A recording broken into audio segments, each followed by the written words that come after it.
Сега ще ви покажа много готина находка, която намерих само за 29 евро.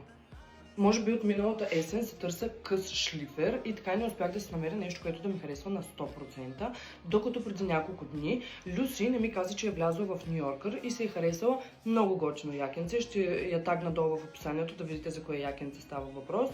Аз по принцип не влизам в Ню Йоркър, защото нещата там според мен са прекалено тинейджърски за мен, много са ми цветни и не ги харесвам, но този път реших да вляза. И срещу 29 евро пълна тишина.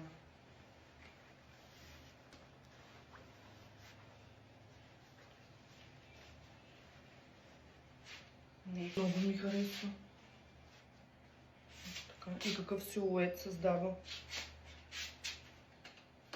Чакайте да видим с какво още ще го стайлнем.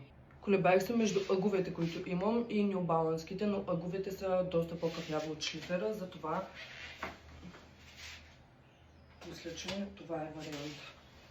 Чантата ще е ето тази. Някой ме беше питал в Инстаграм откъде е. От Shein е чантата. И много се чудя дали да не си наметна ето тази сива жилетка. Ето така отгоре. За да имам още нещо сивичко, но не съм сигурна за нея.